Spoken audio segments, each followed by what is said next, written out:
This conference will now be recorded.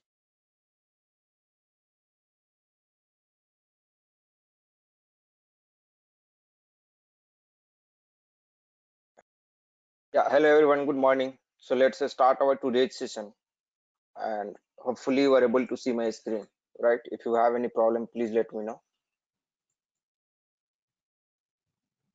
Okay, you are able to see my screen. Someone can confirm if you are able to see my Yes, screen. Yeah, yeah, yeah. Okay, yes, sir. We're okay, able thank to you. see your screen, sir. Yeah, thank you. So now let's go ahead and first we will be having a quick recap over here, what we have discussed in our last class. So we have seen that we are having three types of table: transparent table, pool table, and cluster table. In transparent table, we are having one-to-one relationship. Pool table, we are having many-to-one relationship, and the cluster table, we are having many-to-one relationship. In pool table and cluster server, both is of having same kind of relationship, many-to-one. Many-to-one means many pool table at application server layer, and single table, that means the table pool at the database layer. Here also the same thing at for the cluster table. We have to today define the difference between this transparent pool table and cluster table. Okay, some concept it was yet to explain, that's why I didn't write it over here. Today we will do so. Okay, we also understood the foreign key relationship or referential integrity, or like how to define the check table. This concept we understood in detail in our last class. We understood what is the client, what is the meaning of client, what is the meaning of client independent and client dependent. Okay, and then I have given you some uh, yeah, assignment over here to complete. Fine. So if you'll be having any doubt at the end of the session, we will try to uh, explore that doubt and I will try to answer your question. Fine. So let's start our today's session. And in this, uh, let's go ahead and just a second. Let me share my screen.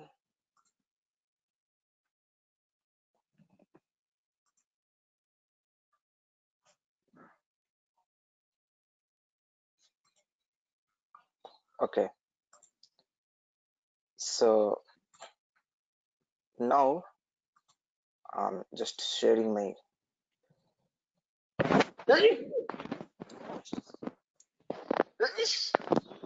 Fine. Let's log into SAP Logon. And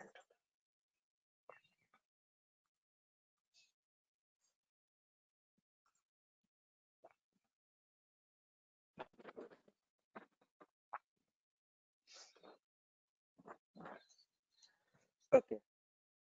So let's go to SE11 transaction for the data dictionary. And here yesterday we have created a check table, right? And we have created a table maintenance generator as well. Okay, so we were having two tables over there, if you remember, right? So ZMB28 student, this was the main table, and if you click on the content button, okay, it will show you all the content once you click on this F8 button. So after execution we got this contents over here. Okay, and for this, for the main student table, we have created the table maintenance generator. Okay, just a second.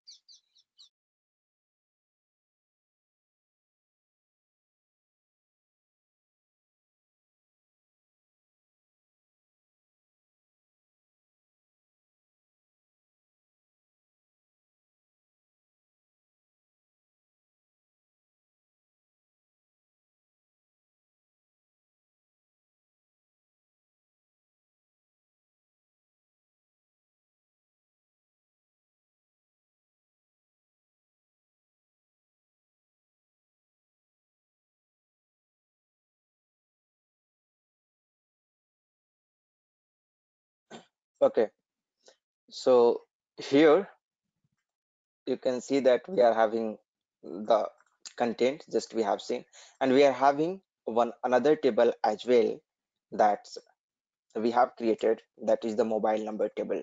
for the student mobile we have created this one. Okay, today we will see how we can create we will see the concept of indexing. What is actually indexing? Okay, so let's go ahead and see how we can create the index, what is the meaning of indexing, and how it behaves in the system. Okay, so maybe I will go to the PPT, and here you can see that for indexing, let me write down here the indexing. What is indexing actually on any table? So on any table, the meaning of indexing means, suppose if you are having a table called a Mara table, that is a large table, that is a standard table, right?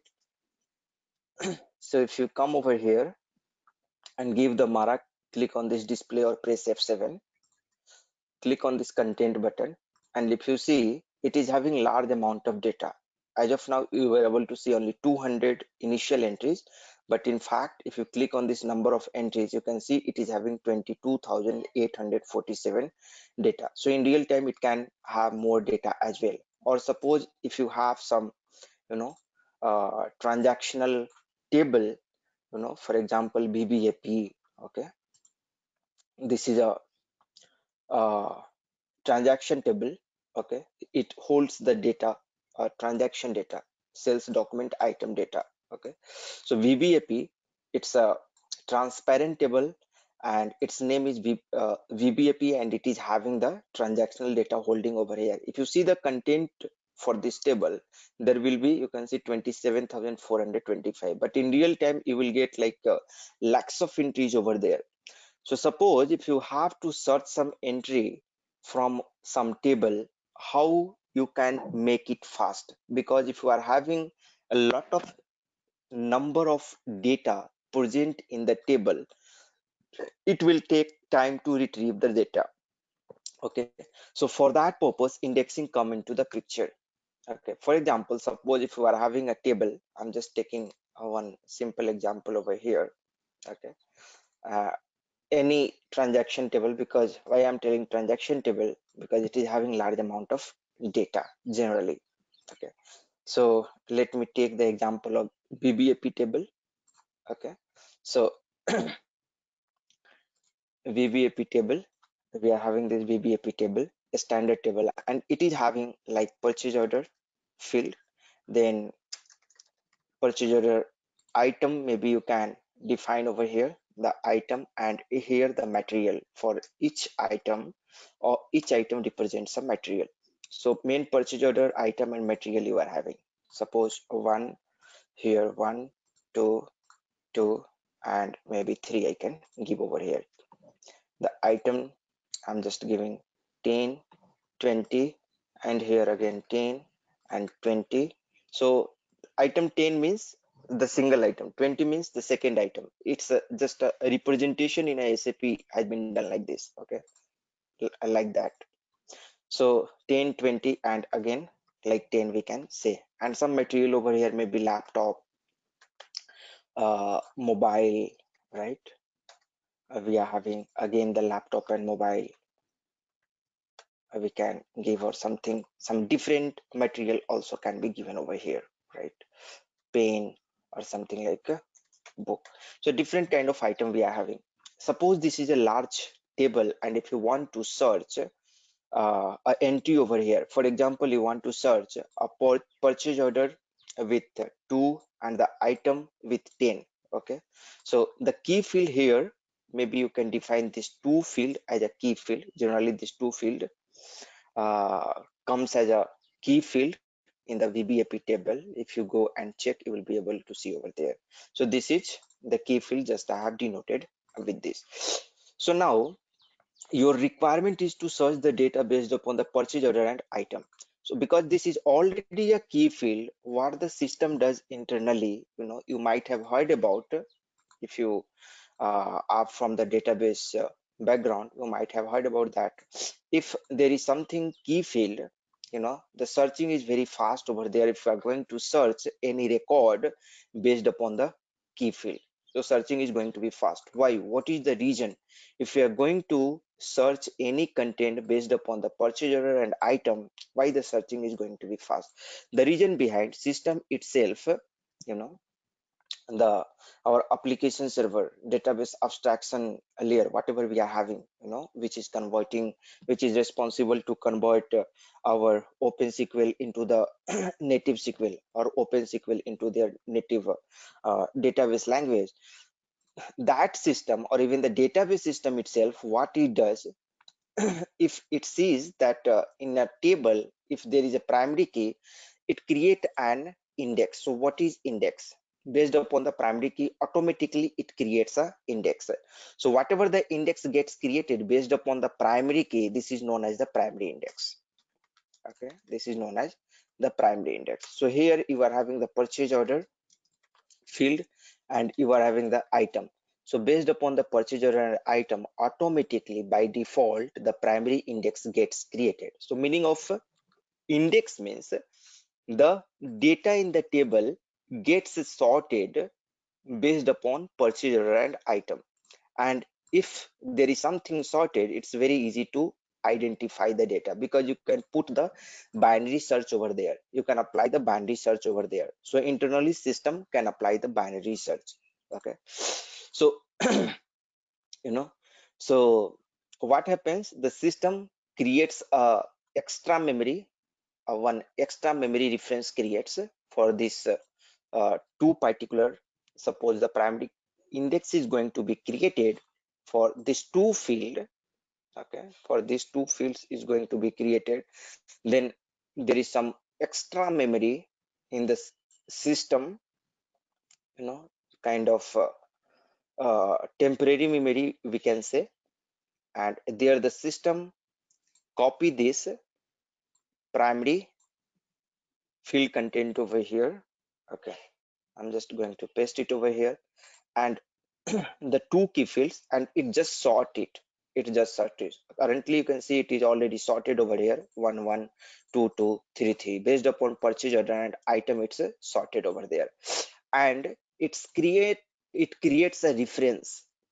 Okay, it creates a reference for the first record, for the second record.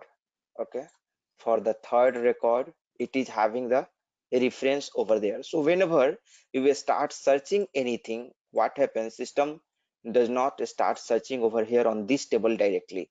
First it looks into the, you know, first it looks into the index table. So this is your index table, and for the system it's very easy to search in the index table. As you have seen, when we are having any book, okay, so at the last of the book we are having the indexing done over there. So if we have to search any word or any keyword, so we go last of the book and we see that particular word over there. It's easy for us to identify that particular word, because we know that everything is there in the sorted order, and we quickly find out that particular things, and from there it gives the page number, and with the help of the page number we go to main book and we see our content. That is known as the index over there. The same concept here also it applies. So it creates a temporary memory, and it takes the all the key and it puts into the sorted order, and it creates a reference, it creates a address reference, it creates a memory reference of the actual record. And when you are going to search the primary index, when you are going to search the temporary memory, okay, it's very easy for the system to search over here. And once for example you are going to search the purchase order 2 and item 20, okay, the system what it will do, it will quickly find it out over here, and system also know this 2 and 20 where is in the actual database, and it will just see that this 2 and 20 is pointing out to this 2 and 20, and it will get quickly that data and it will show you the result. So that's the benefit primary index. But the primary index can only be automatically gets created on the purchase order and item, whatever the key field is there. But suppose if you have to search based upon the purchase order, item and material, right, or maybe I can show you, you can see this BBAP table is there. Okay, so this is the sales document item data, or maybe we are having a table called, you know, uh, EINA. I think it's for purchase info record. Okay, so can anyone tell me that what is the table of this purchase order? EKPO, yeah, I just remember. I'm just missing it. So this is the purchase order item table. Okay, EKPO, and here you can see that EBELN stands for purchase order document number. This is the header, purchase order number, main purchase order number, and EBELP, this is the item number. And if you click on this, you can see the content has been organized like this way. This is the client. By default it is coming, right? If client is coming, that means this data you will be able to see. Whatever data you are seeing over here, it will be visible only in 800 client. So by default, this 800 client is will always come under the key field. So you don't have to bother about this. I'm not going to consider this mandate field every time. Okay, other field, let us consider this EBLN purchase order. This is the main purchase order number, and EBELP, this field is the item number. That's what I was telling you. 1010, you can see here for the single purchase order, only single item is there, and if you want, you can see the material over here. Okay, so, and there are so many fields. So you can see this field, this field, and this field, MANDT, EBELN, and EBELP. Okay, this one you don't have to consider. System automatically will consider every time this is a key field. Mostly this EBELN and EBELP, I'm going to consider this one. System will create a primary index based upon this. Okay, and when you are going to search based upon the primary key, it will be very fast. But suppose if you have to search the data based upon, suppose this material number and this EMATN, some field is there, or BUKRS, these three fields you will have to search the data, right? So on primary index, it is fine. If you will have to search, system will be fast, right, to search, because the index has been created. But here for this field, which is non-key field, index is not there. So in this case, to make the search fast, because if you're going to search over here, it will be difficult for you to search the data based upon the material number, EMATN, and BUKRS on any non-key fields, if you take any non-key fields. So suppose if you have some requirement where you are going to frequently access the data from the table in your program based upon this material number, this field, and this field, what you can do, based upon these three key fields, you can create a secondary index. Okay, you can create a second index. So how you can create a secondary index, I will show you. For example, in this EKPO table, you want to create the secondary index based upon material number, EMATN, and BUKRS. So it will, when we are going to create the secondary index, it's very easy to create over here. In backend, what the system will do, it will create a temporary table, and in that temporary table, the both all these three fields will be put over there, and it will be sorted, okay, in the sequence, MATNR, EMATN, and Bookers. And whenever you are going to search any data based upon this, it will search from the temporary table and takes the reference to the main table, and it will show you the data whatever you are willing to see from here. Hope it's clear for everyone. If any doubt, please let me know. Okay, so here I will create a secondary index. Okay, if you have any doubt, you can write your question in chat box. Okay, if you are not feeling comfortable to unmute your mic and ask the question. Fine, so here I will show you how you can create the secondary index. So here you can see one button is there. So I will show you here. You can create the secondary index for custom table or a standard table. Any table you can create. So maybe I can take this custom table, our table, right? You can go over here, you can click on display, and you can come to this screen, click on this index button. So you can see as of now there is no secondary index, right? Automatically on this student ID, primary index has been created. I have to create the secondary index now. Suppose in some of the program I have written a lot of query based upon this age. Just I'm taking one example based upon this age, or suppose based upon this first name and last name, and a lot of data, a lot of millions of data is there in this transparent table, and system is taking time to get the data. So what I will do, I will create a secondary index. Unnecessary, we don't have to create the secondary index. It will be having a problem if we are going to create unnecessary secondary index, more than 9 secondary index. Somewhere you will see in SAP documentation that more than 9 secondary index is not recommended to be create it. So again, it depends on version to version of the SAP. Somewhere I have seen that more than 16 is not recommended to create, okay, secondary index. So let's suppose 16 maximum, we cannot create more than 16 secondary index. Means we can create, but we are not supposed to create more secondary index. There will be problem. What will be the problem? I will let you know. As of now, let us see how we can create the secondary index. So I know that this particular field is getting accessed quickly, means many times in my program, and if I'm going to create the secondary index, it's going to create the performance. So what you can do, you can create the you can click on this create button, and you can click on this create index. So it will create a secondary index for you. You have to give the name of the secondary index over here. For example, Z01 I can give. Click on this OK button, okay, and here I can write the secondary index on first name and last name, and then here the field you can give over here, the field on which you want to create the secondary index. Press F4, you will see all the field over here, right? First name and last name I want to, so just I'm selecting the first name over here for the first field, and the last name I'm selecting over here. So it all depends on your requirement, how you want to do.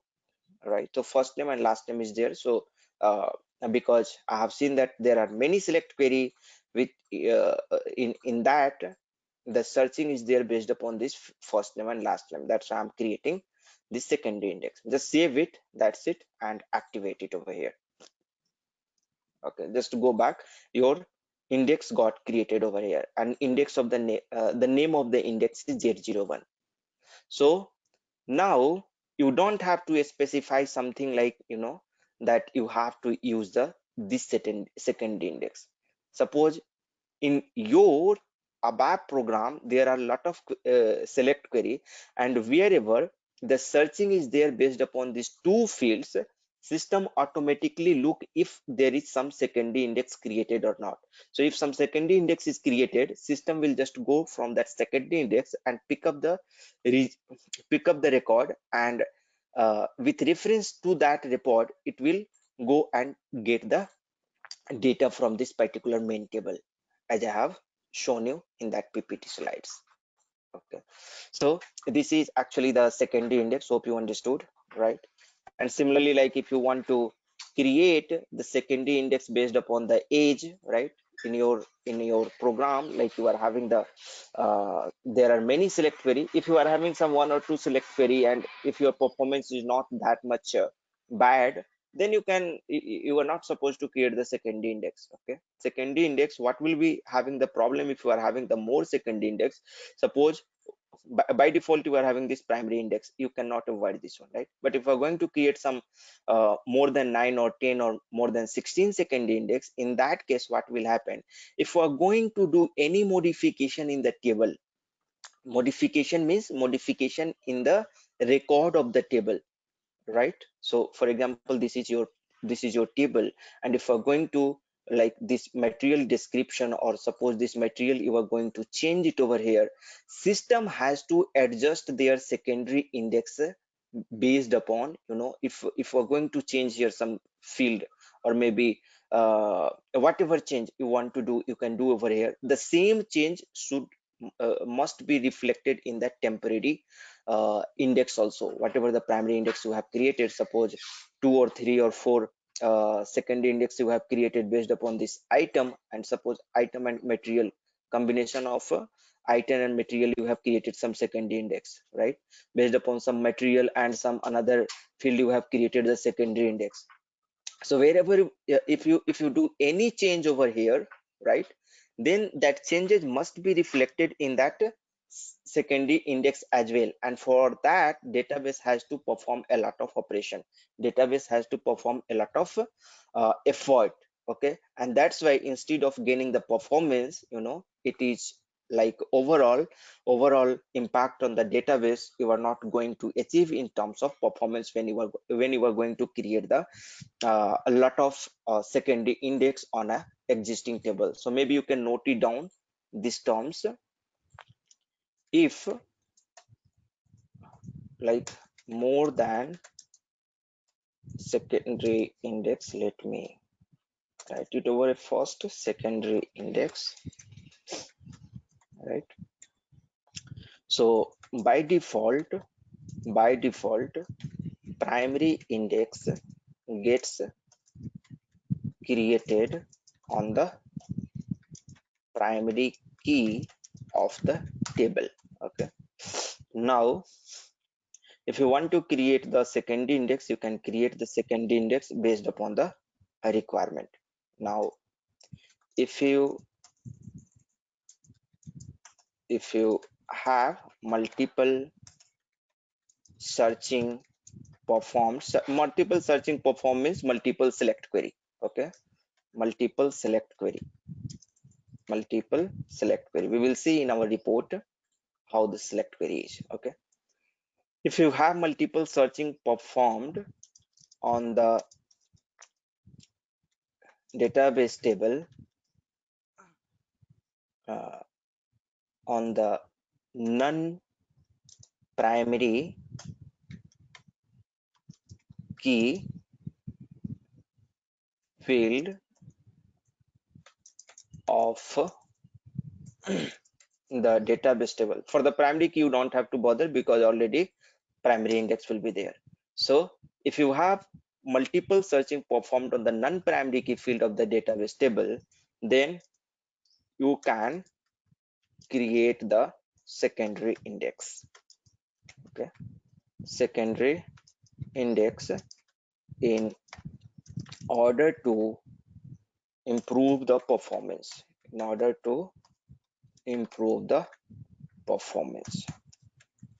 Okay, more than 16, somewhere I have seen 9, somewhere 16, based upon the version, what version of the database, what kind of database you are using. Okay, so all together I'm taking 16. More than 16 secondary index is not supposed to, you can create, system will not stop you to create, but more than 16 secondary index is not supposed to create, because more secondary index overall can hamper the performance, because if you do any changes in the record of the database, database has to adjust the secondary index, all the secondary index, actually all the secondary index, all the database has to adjust all the relevant or all the connected secondary index accordingly. So that's why we are not supposed to create more and more secondary index. Whichever is required and whichever you feel that it's very important, that's only we are going to create. Now let's come over here and we will see the difference between we will note it down, the difference between transparent pool and cluster table over here. So in transparent table, you have seen there is a one-to-one relationship between application server relationship between application server and database, right? If you come to the pool table, you are having why I'm telling, because these are the very important interview question. Whatever we are writing over here, I'm writing because these are the very important interview question. Please understand, like you will get, this is very important interview question, what is secondary index and why it is created. Okay, again, what are the different, what is client dependent and client independent, right? Everything whatever we are, what is this check table, what is the foreign key relationship, so you must have to understand the concept in detail. Okay, what is this pool table and cluster table? So if you don't understand, please stop me and ask the question. So all these are whatever we are noting down over here in this particular slides. Everything is important from interview point of view. Okay, everything is very important from interview point of view. So transparent table, pool table, and cluster table. So you will get the question from your interviewer, something like that. How many types of table and what is the difference between them? How many types of table and what is the difference between them? Okay. So the transparent table you saw, and here the many to one relationship. You have to tell that transparent table is one to one, cluster table also here many to one relationship, many to one relationship. So many to one. So when you tell the many to one relationship, he will tell what is the meaning of many. You have to tell many means at application layer there will be many table. So application layer you will be having many table, and at database layer you are having only one table. Okay, database layer you are having only one table, and that table name is actually table cluster. That is known as the table cluster. Okay, that single table. Many to one relation here also. So in case of pool table, that is a table pool, that one table is table pool, and in this cluster table, that one table is known as the cluster table. Yesterday we have seen, right? Many to one. Here also many means application layer, and here one means database layer. Hope it's clear for everyone. Good. Now the second difference is that on transparent table, you can create the secondary index. Primary index is already there. You can create the secondary index. Here you can create the secondary index, but in the pool table and cluster table, no secondary index can be created. No secondary index can be created. Why it is not created? Because this pool table will not be there in the database layer, right? It will be at the database layer. You are having the table pool, right? You are not having the pool table. That pool table does not exist at all at the database layer. You can see over here, for each pool table we are having the single table pool in which all these pool table are clubbed together, right? That's why, because there is no single pool, there is no one-to-one relationship. As here you can see in transparent table we are having, you can see over here, right? It is not the case for the pool table and cluster table. That's why we will not be able to create any, no secondary index can be created over here.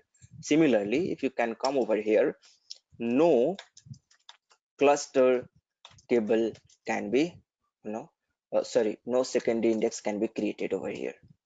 So this is the second important difference. No secondary index can be created over here. Fine.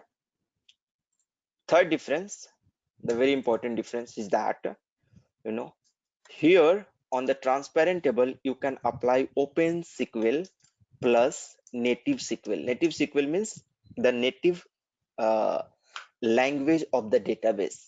Okay, this is one part of the language of the database. So both is applicable, both can work over here. I will let you know in coming classes what is this OpenSQL, native SQL. Once we will go into the report part, there we will see. Okay, here it supports only the OpenSQL. It supports only the OpenSQL.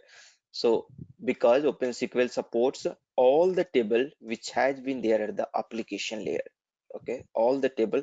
So here you can see transparent table is there at the application layer as well. That's why OpenSQL is supported. And transparent layer, the same table, the name of the field, the table name, everything is there at the database layer. That's why native SQL is also supported. If you come for the pool table and cluster table, this is not the scenario. The pool table only exists at the application layer, and the cluster table also only exist at the application layer. So that's why only you will be able to use OpenSQL only, no SQL. Okay, no SQL. Here also, you know, you will be able to see OpenSQL only, no SQL. Okay, so this is the important. Transparent table, generally we use these to store the master data and, you know, transaction data, right? Master data and transaction data, that means application data. That means it is used generally to store the application data. Okay, but if you see for the pool table is used to store the system related information. That means if you have defined some parameter, just let me note it down, system related information. For example, parameter, you having screen sequences. Okay, so such kind of things, it will be, you know, match code. You can tell that match code objects. Gradually you will be able to understand all these things. You know, at this point of time maybe you will not be able to understand this parameter, this screen sequences, this match code object, but just to understand this is a system related information, and in coming classes you will able to know. As soon as our class will proceed further, you will be able to understand what is the screen sequence, what is this match code object, what is the lookup value. Okay, lookup value or drop down value also you can tell. Okay, drop down values. Okay, or maybe you are going to create the secondary index. Whatever you have created the secondary index, where it gets stored. Okay, so such kind of system related information gets stored in the pool table, where the, you know, uh, where the tables are actually, I will create one pool table and let you know like how it looks like. Okay, and how it is, how the many small table are connected together in this pool table.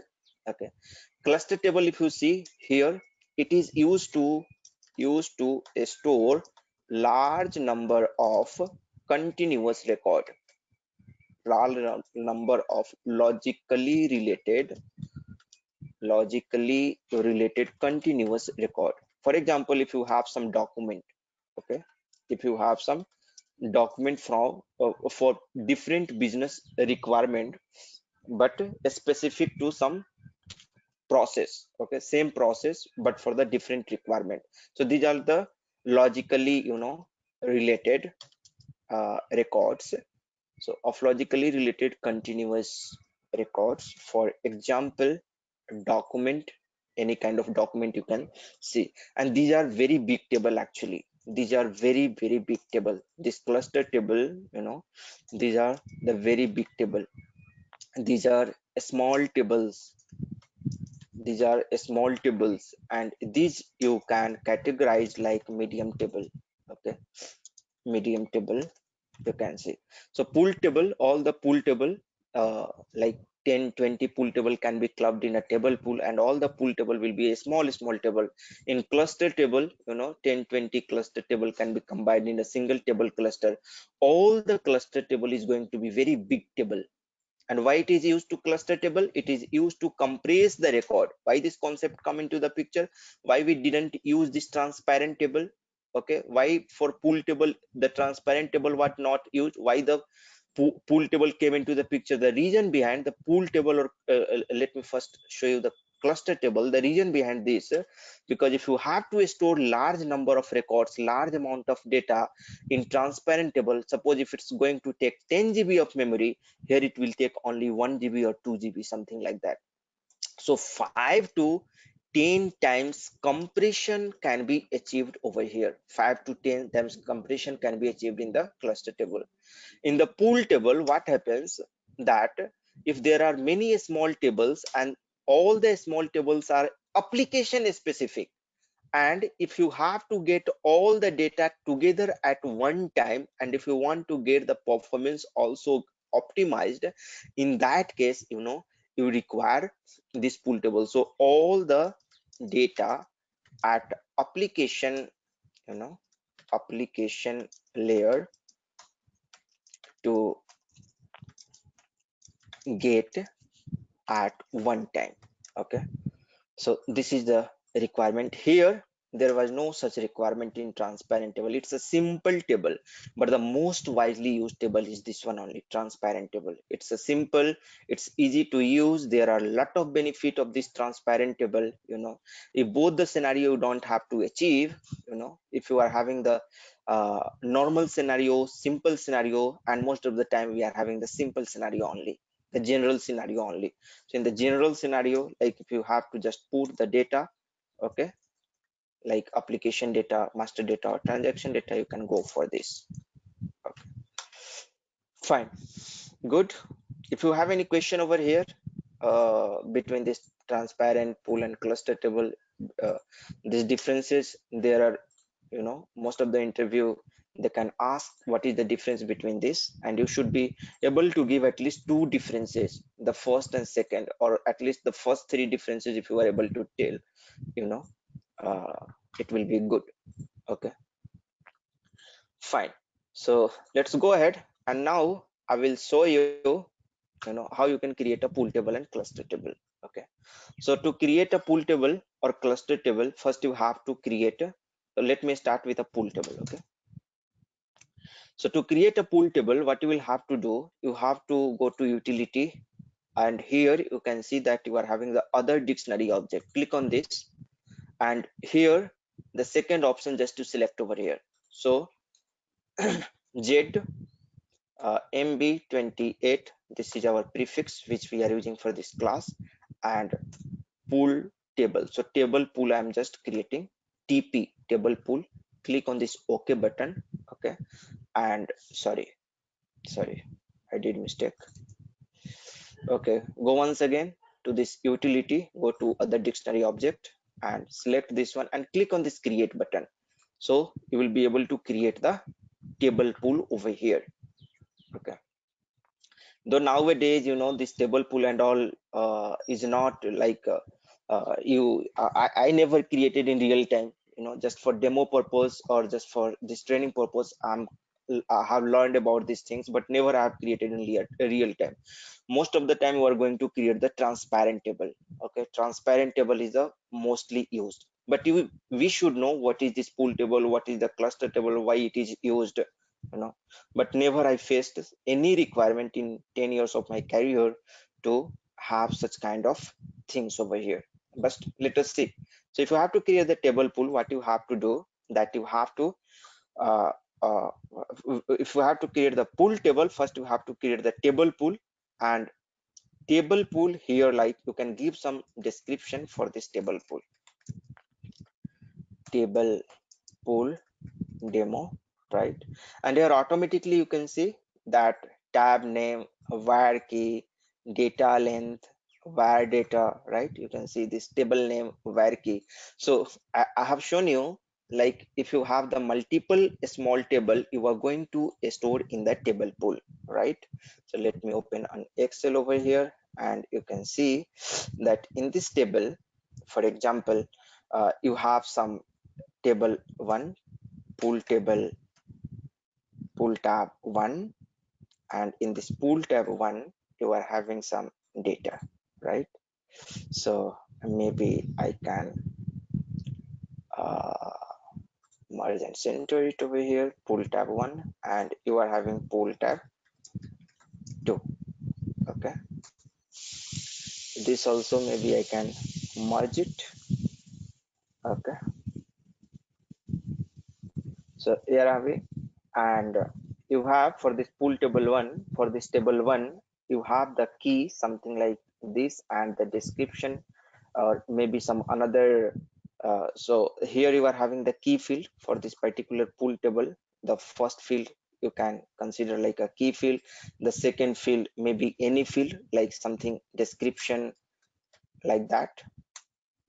And here also for so just let me give that key 1, and here this key 2, right? Another table I am having, and this another table is having the field key2, and here also the description I'm having something like this. Suppose you are having the two table. Okay, this is the table name, and maybe let it be little descriptive. Okay, instead of key1, I'm just going to mark this field1. You are having field1, you are having field2, and then suppose you are having the field3 over here. Then come over here, field field1, field2, and then field3 you are having, right? In this pool table 1 and in this pool table 2, you are having these two fields, as a key field. Let us suppose if you are having this two key field as a field, just I'm highlighting it. Okay, or maybe I can give some color also over here, just to make sure that this is the key field. And here also, maybe here only you are having the field, the first field as a key field. Okay, just to differentiate the field name, I'm giving the field 3 over here, I'm going field 4 over here, and field 5 over here. Okay, now what will happen, as I have told you, all this pool table 1 and pool table 2 is going to be stored in the table pool. So for example, this is your table pool, and maybe I can go to the home and tap text, merge and center, and I will give the table pool over here. So this is at the data dictionary level. In the table pool, everything is going to be stored, right? At the data dictionary level, everything is going to be stored at the table pool. So in table pool, because all these pool table you have to store at the data dictionary level, right? So how you can store this pool table 1 and pool table 2, right? So here you should have some key field, right? Or maybe you have the table name over here. So in this table pool, you should have the table name over here, first field, right? And then you can have the content. Maybe I can give write the content over here, right? So just I am giving the high level overview so that you will be having some idea. Okay, so here you are having the table name, and so maybe, and here also you can have like this, fine. So here you can keep the table name 1, right? So you can give the pool table 1 here, right? So in database also it will be stored in some table, uh, right? It will be stored in some table only. So table name I'm just giving the pool table 1, and the content, whatever the content over here, right? For this pool table you are having, what is the content? This key field you are having, and then this description is there. So this two key field, field 1 and field 2, this will come over here in the key field, right? So field 1 and field 2, field 2, and the content you can put in this content, right? Field 3. So this is how similarly the pool table 2 gets stored over here, right? Pool table 2 will come, and the field 3, this is the key field, and another field under content will come field 4 and field 5, right? So like this is a high level view I have just given. You can just think that you have to store this table in a big table. So to store the big to store the table in a big table together, how the structure should have, right? So you have to give the table name, and for each table name, right, to differentiate their record, you must have to give the key field also, right? You must have to give the key field also. So overall how the structure will look like, maybe you can remove this one and I will tell you over here. Just to go to and merge and center here. So here it will be table key, and here you are going to have the key, right? And here you can give the content. So the pool table one, you can put it over here, just copy this one. So table name you can put it over here, and the key is what? Field one. So you can just copy this field one over here, and the content of this field 3 can come over here under this content, right? Similarly, suppose if you have some another record, maybe, right, for this field 1 and field 2, the record will come under this, right? Hope it's clear for everyone, right?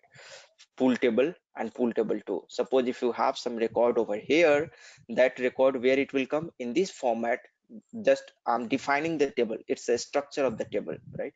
So the pool table 2 if you are having, so the pool table 2 will come over here, and then field 3 will come over here, right? And the field 4 and field 5 is content over here, field 4, and then field 5 you can write it like this. Okay, so what are the field you require? The table name you require to store this table name, then you require the key to store the key of the table, and then the content you will require. So the structure should look like something like this: table name, key, and content. And that's what it is here in the pool table. You can see the table name, this is the key, and this is the content, and this is the length of the content, how much content is going to be put over there in this table pool. Okay, click on this activate button, local object. Okay, and it has created the table pool. Now, okay, size category it is asking, so go to technical settings and give some size category over here, because this is also ultimately a table only, but not here at the database layer, right? So just I have activated, and now the structure of this table pool is like this: table name, var key, data length, var data, and in this our pool table is going to be stored in this table pool. Just go back, and we will create now pool table. So this is the table pool. Okay, this is the table pool, and now I'm going to create ZMB28 underscore pool table 1. Pool table 1. Click on this create button, and here pool table 1.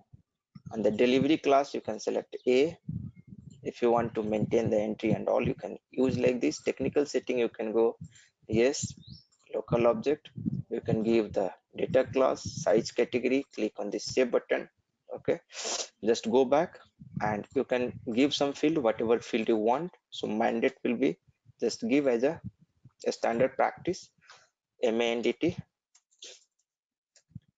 And for example, suppose if we're going to, I'm going to create a pool table for a student, though it is not a real-time example, but just I'm giving you the idea, like it stores the system information. So maybe let me be in real time. So parameter, right? First field you are going to store for the parameter value. Okay, but at this point of time it will be difficult for you to understand this terminology, so just I'm giving here something like just to make you understand. Suppose a student ID is a system field.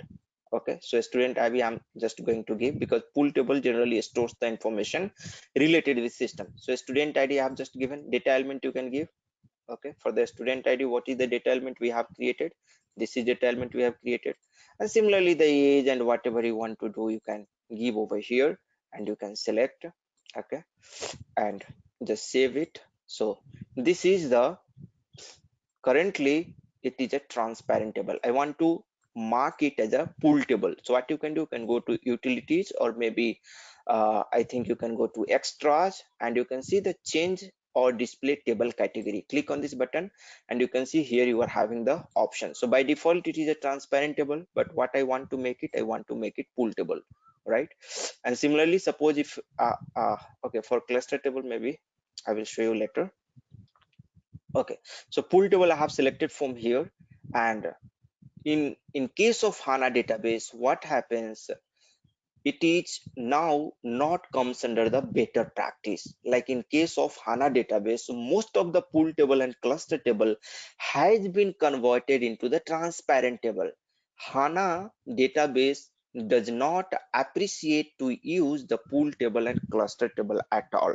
Okay, but you can use, there is, means there is no stopper kind of things, but as a SAP standard guideline, we are not supposed to use pool table and cluster table. We have to avoid as much as possible, right? The pool table and cluster. However, in the real-time scenario also, without HANA database, I have never created the pool table and cluster table, right? In case of HANA database, right, it is, I don't think so. Like for maybe for SAP, as a standard development, they might get to create, but for us, transparent table is sufficient. Okay. But in case if you have to create the pool table, this is the way how you can create. So I'm selecting this pool table from here, click on this OK button, and now you can see here it got changed and now it became your pool table. Just save it, check the syntax, and here there are some, you know, lot of error is coming over here, right? You can see this is the error. So the first error, if you see, the pool or cluster is not active, means whatever we have created the table pool, that is not active, right? Let me do one thing, go to this attribute or delivery and maintenance. Here you can see it is asking for me to provide the pool table. So I have already copied that one table pool which I have created. So the pool table or cluster, the table pool or table cluster, whatever you will create, you have to give over here. Now just save it and now just try to check the error. If it is, there is no error now, right? Only warning, you can ignore the warning. Now you can activate and your pool table got created. Similarly, you can create multiple pool table. Okay, pool table 1, pool table 2, click on this create table. Here you can give some description. Okay, any description you can give, you can select the delivery class. You can similarly you can create multiple pool table, and you know, again you can give the field and all whatever you want. And once you come, you go to extra, you change here, change display category and all whatever based upon pool table or cluster table. Just follow the same step for the another pool table also. I'm not going to create. Okay. Similarly, if you have to create the cluster table, first you have to create the table cluster. So go to the statement over here, utility, other dictionary object, table pool or table cluster. Here I'm going to create the table cluster, TC. I'm going to create the table cluster, right? Click on this OK button. Sorry, I missed to click on the create button. Go and click on this create button. Okay, and table cluster, here the second option you have to choose over here, and you can see automatically this format got created. So table cluster, and similar way, you know, here just save it over here. So in table cluster, why this is different from the table pool, if you can see over here, right? So just to understand, this is for the purpose of the logically related records. So if you have to put the different records from the different table, you know, which are logically related, for that purpose you will require such kind of a structure. So this var key is nothing but your key, right? This page number means because if in one line you are not going to accommodate that particular content, you are going to the next line, and the time stamp when you have created that particular record. This page log, again like the change log, and here the var data, that means the content. So in this format you will have to store the data if the data are logically related. Okay, just save it, and here go to the local object, activate this one. Okay, and that's it. I think it's fine.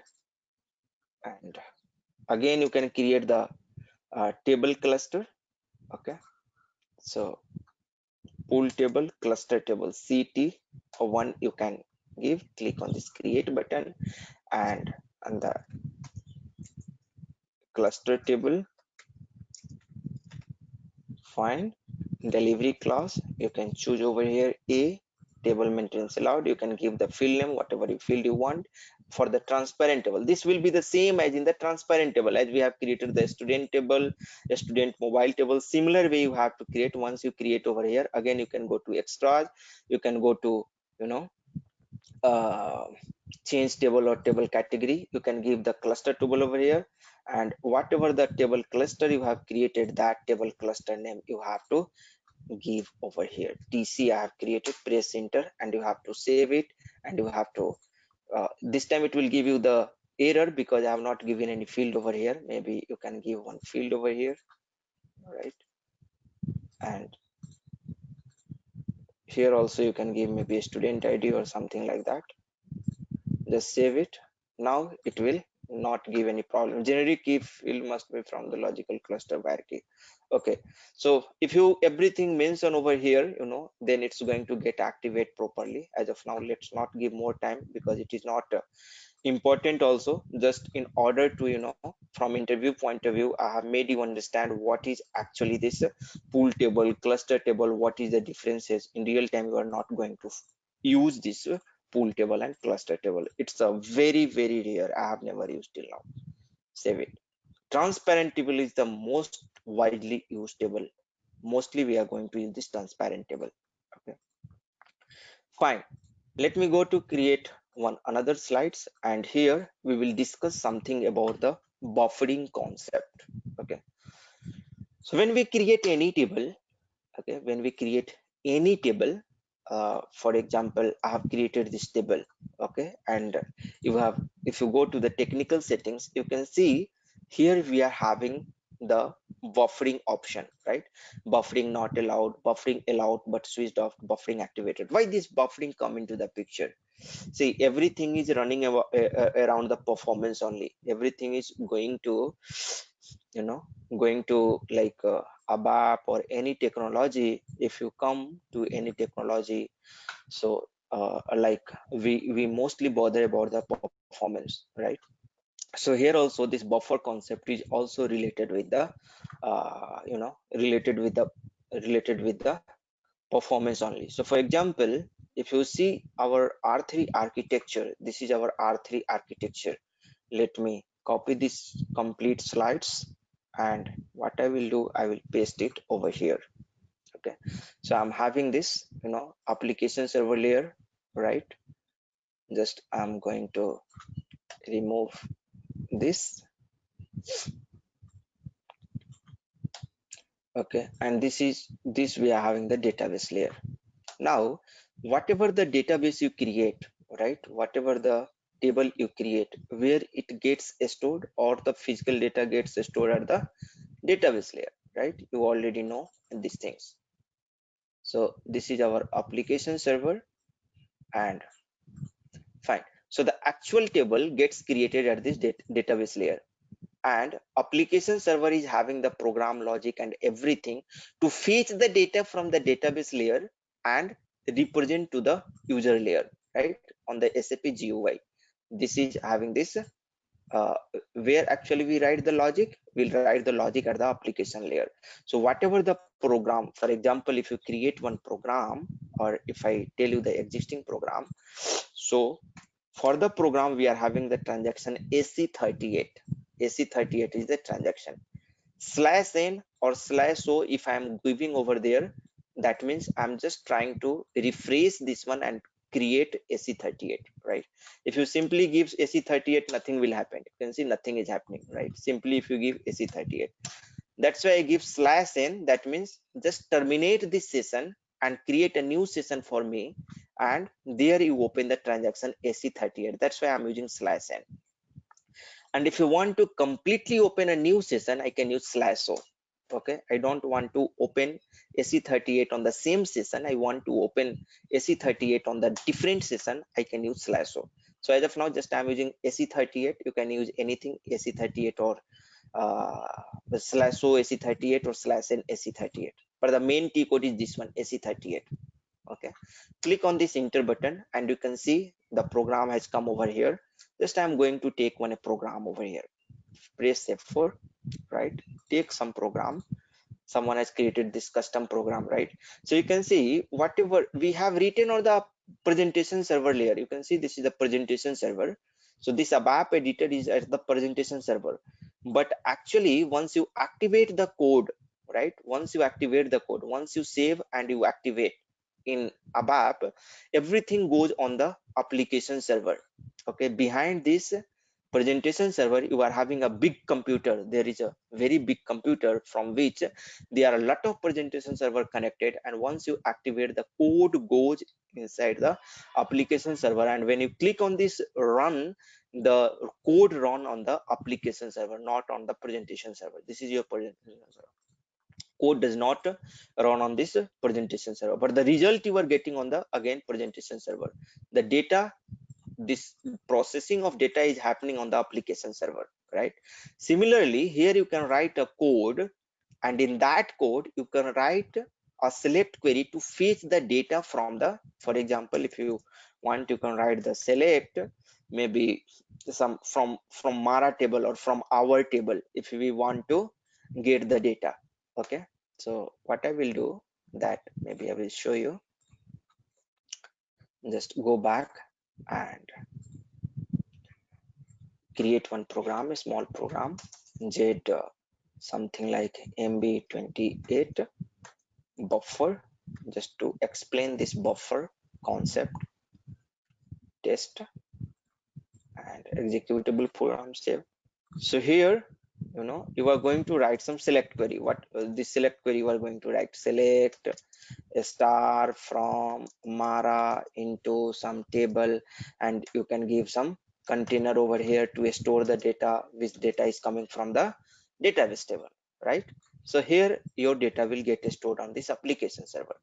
So when you are writing this select star from Mara, your data is going to fetch from the Mara table, which is there on the database layer here, database layer, and it will put onto this application server layer. So you are writing the query actually over here, select star from Mara. So system has to take every time data from here and to store over here or to process over here. But what if the frequently used data, the frequently used data, instead of going every time to take the data from database layer, if you put some data over here itself directly, right? If you can create some temporary memory space, and this temporary memory space is actually known as the buffer. Okay, so the frequently used data you can put into this buffer, so that system has not go to this database layer and the network, because every time when the application server is going to connect with the database layer and the communication happens between these, there is a latency, right? It has to come over here, the command has to fetch the data, and again it has to travel through this particular pipe, and it has to go over here. So this time you can save, and also the performance on the database layer is little slower than the like if you are going to do the any operation on the application server. In case of HANA database, you can understand like an exception, because HANA database is an in-memory database. There you may get the better performance than the application server. But in general, if you are not having the HANA database, other than the HANA database like Oracle, MySQL, which is not a in-memory database, okay, that means which is not installed in a RAM level, which is installed at the hard disk level like Oracle or MySQL or Sybase or DB2 or DB6, any non-HANA database. In that case, even for HANA database also, it is this buffering concept is there, because this turnaround time, the network time is going to impact the performance, right? But in buffer, if you are going to get the data directly from the buffer, which is frequently used data over here, your performance is going to be fast. That's why the buffering comes into the picture. Okay, so the frequently used data you can put into this buffer. Now let me open one more slides. Okay, so here if you see, you are having the different kind of buffer. So let me note it down here. So you have buffer three types. You have three types of buffer. Okay, so first you are having the single record buffer. Second, you are having the generic buffer. Okay, and third, you are having the full buffering. or full buffer. So three kinds of buffer you are having: single record, generic buffer, and full buffer. Why this concept come? Like, so this concept come because suppose if you are having a large table, right? If you are having the large table and that large table, right, is not frequently accessed, and though if it is frequently accessed, some particular records from that large table is only going to be accessed frequently, right? Suppose you are having 10 fields over there in that particular, in that for example, maybe I can show you over here. Go to some table, and maybe this is our table. Run this, and you can see in this particular table, right? If you are going to just assume if this table is very large table, and just you are going to access this Ram Kumar record, the record number 3, very frequently from this large table, you are going to just access only the single record very frequently, not all the record. Something kind of requirement like that, okay, you are having. So come over here, go to the slides. So, if you are having the large table, and if you want to put into the buffer that large table, the complete table, if you want to put into the buffer, what will happen? It will take a lot of memory. Your application server will be having the lack of memory because that database table that is having the large amount of data, right? So the full buffering, that is the concept of actually full buffering. All the data from the table you are going to put into this buffer, all the data, right? All the data you are going to, if you have some Mara table or any table, you are just going to, if you have enabled the full buffering over there, all the data from Mara will go and come over here. So again, from the next time if you are going to access the data, it will directly access from the buffer, not from the database layer. Okay, so your performance will be fast. But there are many, if else, there are many things you have to consider, right? For example, suppose tomorrow your data is going to be changed over here at database layer. The same data, the same data is not reflected over here, because in buffering, whatever the data got changed over here, it must be reflected over here. Then only you will get the correct result, otherwise you will get the wrong result, right? Your latest data must be in sync with the buffer. And suppose if you are having the large table, every time syncing through this network is again going to be performance, it's going to hamper the performance.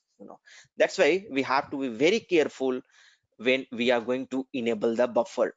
Okay, when we are going to enable the buffer, that means when we are going to select this buffering activated, you have to be very careful. If you are not confident, never use buffering. It's going to give you wrong result, it's going to hamper the performance. So it's never suggested if you are very new to this technology, right? And if you are not enough confident, right? If you don't know end-to-end scenario of the buffering, it's always recommended just use the first option, buffering not allowed. That's fine. It's not there will be no any problem, right? There is no problem at all if you're not using. Instead of for getting just little performance, if you are going to hamper the system, if you are going to get the wrong result, that is not at all recommended. So if we are not if we are not good mature to use the buffering concept, it's always better just let us use buffering not activated. However, as a ABAPer, we are like when we are going to choose this buffering option, generally we put a meeting with our team members, we put the meeting our basis guy or database admin guy, we understand the nature of the data and everything gets defined, then only we are supposed to use the buffering. Okay, and also while choosing the buffering, you have to take care of many things. For example, as you have seen that if your data is going to get frequently, if your data is going to, if your data is going to change frequently, right? If your table data, for example, the transaction data, right? If you are having some transaction data, okay, like any purchase order value, right, or something like that, which is going to get changed every time. So if your data is going to change frequently, then never use buffer. Never use buffer. Why? Because every time system has to sync the data in order to get the correct result. Database administrator has to keep on eye, right? So the maintenance and everything is going to be very costly. So never ever use this buffering mechanism, you know. Okay, so like I can important point I can write under this notes. Okay, so where you can use the buffering, where you can use the buffering, where you can use the buffering. Now this is the question. Okay, so the answer is, if your data is very rarely changed, is very rarely changed. If your data is going to be changed very rarely, this is the first scenario, right? The second scenario, so this is the most important scenario actually, and now the scenario is going to be the buffer wise, right? So single record buffer. What is the single record buffer? Single record buffer means whatever record you are going to read from the database, that particular records only you are going to put into the buffer. Okay, so I will note it down over here. Whatever the record you are going to read from the database, that only is supposed to put into the where buffer. Not all, not all, but in full buffer. If you see here the full buffer, you know, if you see like, but the thing is like when to use the single record buffer. This is like how the single record buffer works. When you enable the single record buffer, when you enable the single record buffer, then what will be happen that whenever you whatever the record you are going to read from the database, that only is going to supposed to put into the buffer. That only is put into the buffer, not supposed to put, that is put into the buffer. Okay, but the thing is, this is the this is the behavior of the single record buffer if you are going to enable. But when to enable the single record buffer? If you are having the large table, if you have the large table, because in large table you are not supposed to put all the table data into the buffer, it will take all the memory, right? So if you are having the large table, you can enable the single record buffer if the table is not going to change very frequently, means that is going to change very rarely, right? So if you have the large table, in that case you can enable the single record buffer. If you have large buffer, then you can enable the single record buffer. So if you have the large table, then you can enable this one. This is fine. The second point I have written like uh, how it behaves, that you have seen. And in the full buffer, if you see that all the data from a particular table is accessed very frequently, okay, and if you think, and if you see that this table is very small table, or comparatively a small, you can say a small table, then you can enable the full buffer. Because if it is a small table, it will not take much memory in the application server. In this buffering area, it will not take more memory, just it will take a small memory, less memory it will take. So you can enable the full buffer over there. If you see that this table is small table, then you can enable the full buffer if it is a small table. Now the generic buffer. What is this generic buffer?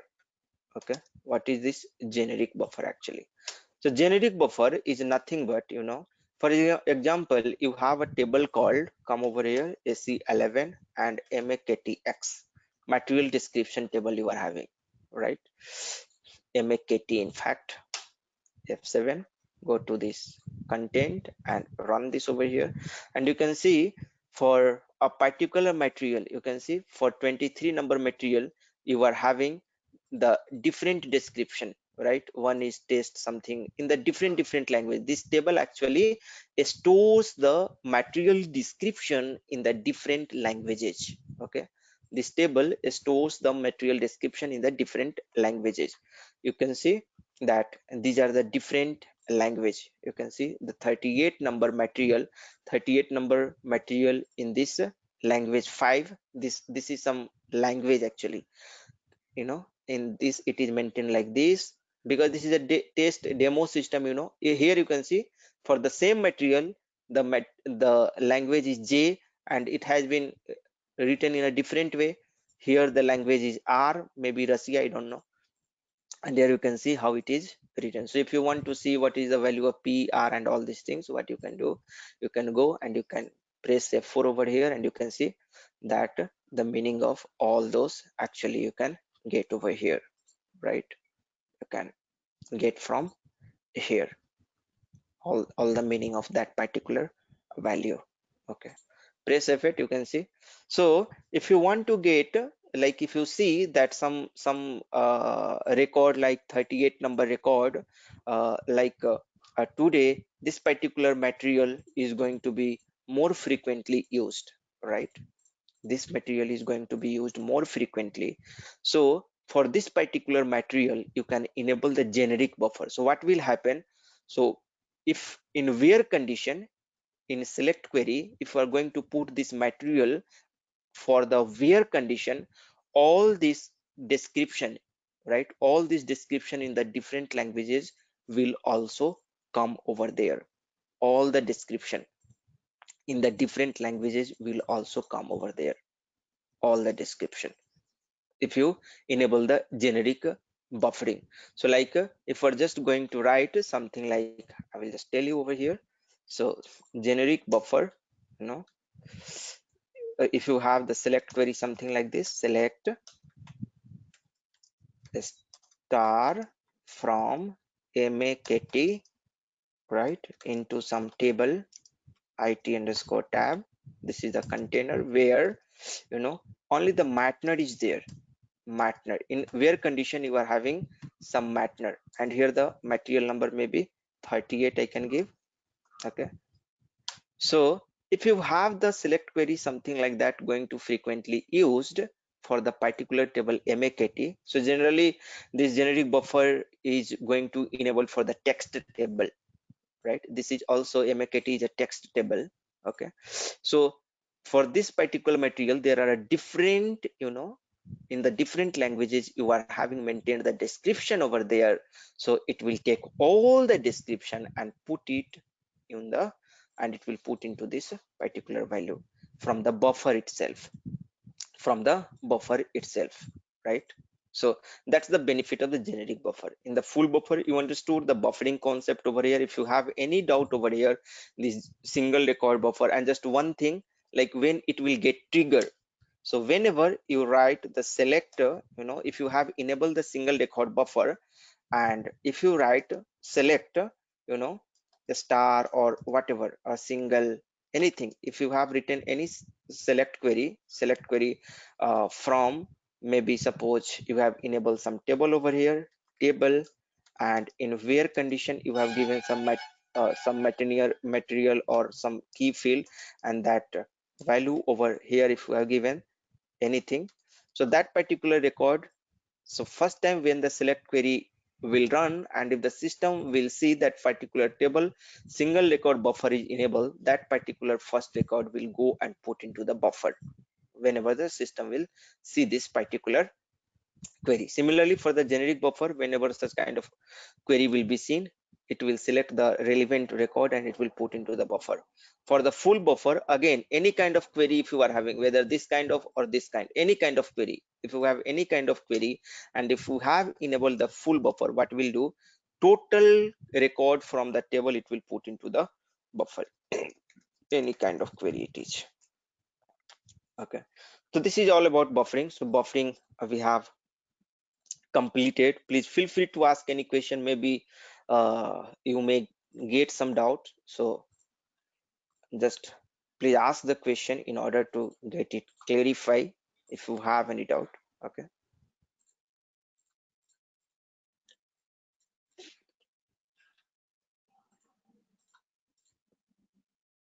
any doubt?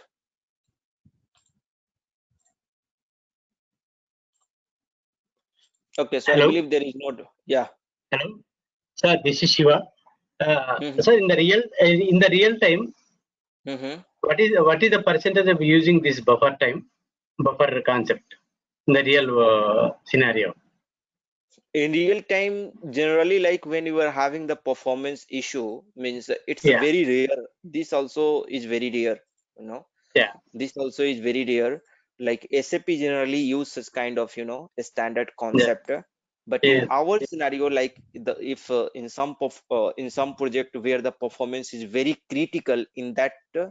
case, because if there is a standard table already, SAP has taken care, right?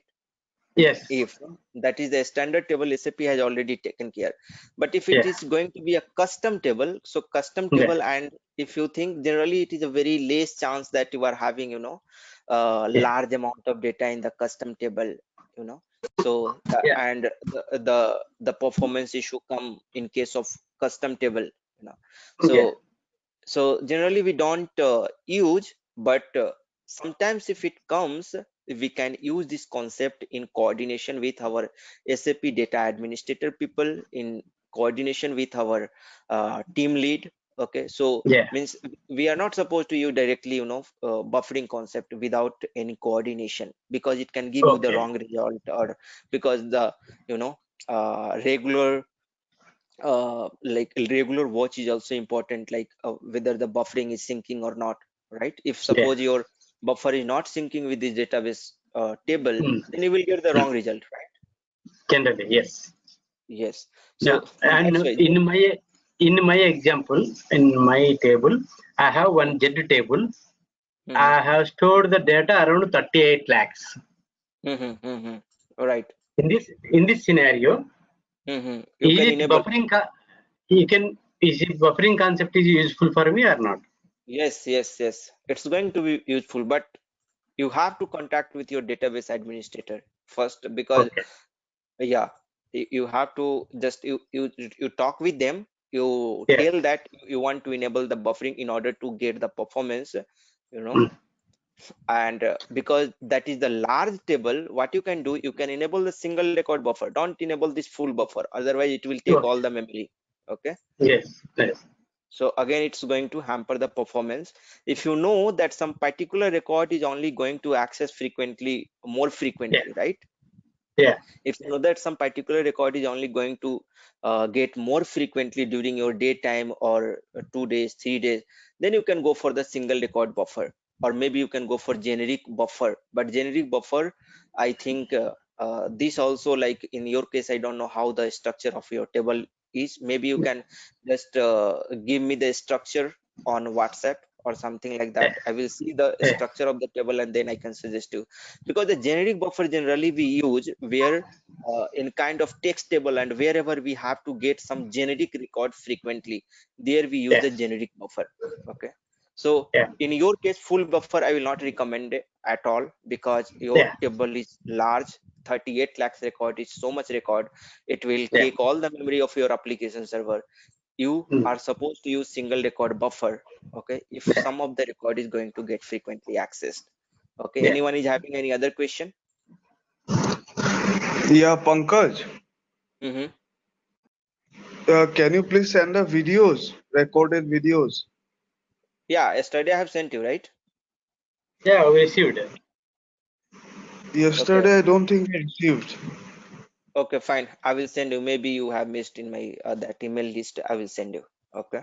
Hello, sir. Mm-hmm. Yeah. Sir, this is Ramesh. Yeah, Ramesh. Yeah, please go ahead. Yes. Sir, I have doubt. What is this text table, sir? What Okay. it is different from other table? May I know? Good. Good. Yeah. Sure. Sure. Yeah. So such kind of question I expect from you people. Okay. Like particularly from fresher, if you so don't hesitate. You can anytime ask. See, the text table is nothing but which stores the text information. For example, we are having a Mara table. So if you go into the Mara table, you can see here you are having the material number. But what is the meaning of material? Okay. What is the meaning of this material? There is no meaning of 17, 21, 13, all these things. Simply there is no meaning of this number. So if you want to understand the meaning of this material, whether this is a laptop or whether this is a car or whether this is a gun or whether this is a bullet or whatever this is, what is the meaning of this material? So what you will do, you will copy this material number, whichever the material you want to see in the description. Maybe I want to see the description of this material. So there is a text table actually. So from where you can get the text table, you can go to this go to, okay, and maybe utility somewhere. From here also actually we get the option to go into the text table. Check it. Go to okay, we are having the transaction called SC16N. Okay, so come over here, Okay. and here you can see that Mara table is there, and corresponding to this Mara table, MAKT table is coming as a text table. You can see here, right? Mm. MAKT table. So whatever the material you are having, you can directly go to SC11. You can copy the material. I have already copied, and you can go to MAKT table. You can go to the content, and you can paste those material over here, right? And you can execute it, and you will be able to understand what is the meaning of that. So 17 number material is nothing but the test material someone has created for the purpose of a test. So it may be any material, okay? But in real time, you will not get something like test material. You will get something like laptop, motorcycle, or whatever, you know or any kind of material, you know iron, rod, some chemical related. It can be any kind of a material. You can see here someone has given antenna assembly. So this is a kind of Yes, antenna, sir. I can see that fired antenna out. ventilation, right? So this is the text table which stores the material specific description, material specific text in the different languages. Okay, understood? Okay, sir. Yes, sir. Okay, Thank you. fine. Okay, no problem. Anyone else? If anyone is having Hi any other Pankaj. question. Yeah, Yeah, hi please. Pankaj Ajit here. Hmm, yeah. Yeah, I have one question. Suppose I'm activating full buffer. Okay. Hmm, hmm, So in hmm, hmm, that case, hmm, suppose I'm writing a query like select hmm, a star from table 1 into table hmm, 2, hmm, and also I'm writing the where condition there. hmm, Okay, hmm. where ID is equal to 38 something. Yeah, it will So consider the full buffer. All the data will get and store into, though the you have written the where condition, though you have written mhm, the where condition, and you were thinking that it will take that particular record only, so that particular record only will come into your internal table. But in mhm, buffer, for the very first time, all the record are if the system will see that it is a full buffering activated over there, it mhm. will take all the data and it will put into the full buffer. So it is independent of where condition. That's why I've written over here that any kind of query, and if you are going to hit any kind of query and full buffer is activated, it's going to take all the data and going to put into the buffer area. It's clear? Yeah. So internal table Oh, and buffer both are the different thing, right? yes, We are yes, yes. putting so Internal table and suppose buffer is both is different. Yes. right. So actually, putting the data into an internal table, okay, Hmm, hmm. it will take the data from the buffer itself, right? No, no, no. If you have enabled buffer, then it will take the data from buffer. If buffer is not enabled, the select query will go and hit the database layer, and from here it will fetch the data and put into the internal table. If buffer is enabled, then system will check for this particular table if buffer is enabled or not. If buffer is enabled, then it will go and take the data from buffer. So buffer Okay, is the buffer is the memory area created at the application server layer itself. Application server is also is nothing but a computer, a large computer, right? And there also is having some memory. So in that memory, this buffer is going to be created, right? Okay, so automatic syncing of the change record is happening on regular basis on this buffer table, right? Right, there is some that's why like you have to get in touch with the database administrator, and they will guide you like if this particular table is suitable or not. Means both in coordination you will have to decide, because after 2 minutes or after 5 minutes or after one day, when the record is going to get synced, or it is a event based syncing over there, like whenever the record is going to change in the database layer, at the same time itself, without getting any delayed, the buffer starts syncing, right? So that's why like you have to take like if it is a large table, you have to be very very careful. Even we are not supposed to use without means proper understanding. Okay, so just mostly I have covered this topic not to use in the real time. Mostly from the interview point of view I have covered. So in real time, if you want to use, you can use, there is no problem at all. You have to consult with your database administrator, but mostly like this concept you should understand in a better way in order to appear effectively in the interview. Like if you want to, because they actually want to understand how much good you are in this concept or not. Suppose sometimes if you require to use this one, will you be able to use or not? Okay, so you can use, there is Right. no issue, but this is the things you will have to take care. Fine, any other question? Yeah, okay, thank you. Okay, so if anyone is having any other question, you can go ahead and ask. And tomorrow we are going to see the append structure. What is append structure? Okay, what is customizing a structure? This we are going to see. Then we are going to see the include structure.